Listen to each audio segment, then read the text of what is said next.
Hi guys! Welcome back. Once again, advice for today is makontento sa buhay.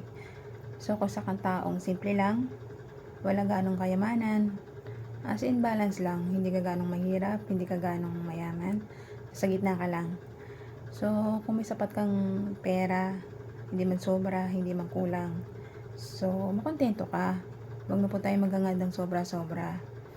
Maghangad po tayo, pero pagsikapan po natin ng mabuti. Kung gusto mo po ng makabili ng barko, eroplano, so pagtrabahoan natin mabuti. Ganun po yun. Ibig ko bang sabihin, pag mangangarap tayo ng mas mataas pa sa gusto natin, sa buhay natin, syempre pagsisikapan natin yun.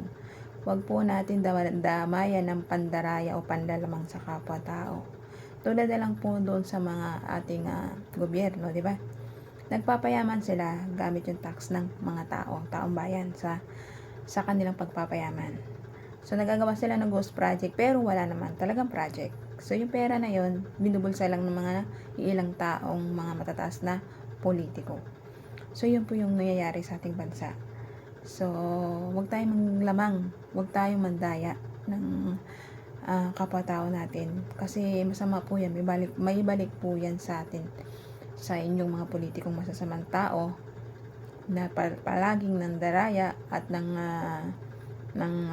dudugas ng lalamang ng kapwa. Sabi nga natin, Diyos, wag po tayo mang lamang ng kapwa-tao natin. Bagos maging patas tayo. Lumaban tayo ng patas. Magbanat tayo ng buto. Kung gusto natin matupad yung mga pangarap natin sa buhay, makamtan tong pagsikapan natin ng buong puso't kaluluwa natin, ng lakas natin, ng sa buto natin, na galing sa hirap natin, sa pawis natin.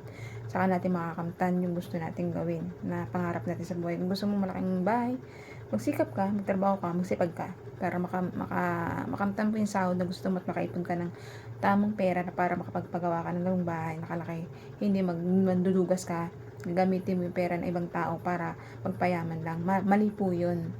May kabayaran po kayo sa Diyos. Hindi po natutulong ang ating mga Diyos sa mga ginagawa nyo kasamaan panlalamang sa ating kapwa-tao. Bagkos kayo ay mahuhulog sa impyerno. So hanggang maaga po magsisi po tayo, gumamit po tayo ng tamang batas sa mundo at tamang batas ng Diyos sa ginagawa natin sa tao. Maging patas, maging equal lang po tayo para maging balance po yung ating mundo. Kasi kapag hindi patuloy kayong gumagawa ng kasamaan, panlalamang, api sa kapwa-tao nyo o pang dudugas, hindi po maganda yan. Kasi babalikan kayo ng karma. Ang karma hindi natutulog, coming soon po yan. Kaya habang maaga pa, magbalik loob na po kayo sa Diyos Ama natin at Diyos Anak. Magbago na po kayo sa mga ginagawa nyong mali. Bago sa magdasal kayo parati, baguhin nyo na po yung mga pag-uugali nyo na pagganyan. Magbago na po, magdasal po. Tatanggapin kayo na ating Diyos Anak na si Jesus Christ. Habang maaga pa po, habang may panahon pa po at oras pa po kayong magbago at maliligtas yung kaluluwa nyo, baguhin nyo na po. Magmahalan, magbigayan at magtulungan at magrespetuhan po tayo dito sa ibabaw ng mundo. Yun lang po ang utos na ating Diyos Ama, Diyos Anak at Diyos Espiritu Santo. Kaya hanggang dito na lang po ang aking advice. Ingat po tayong lahat and God bless.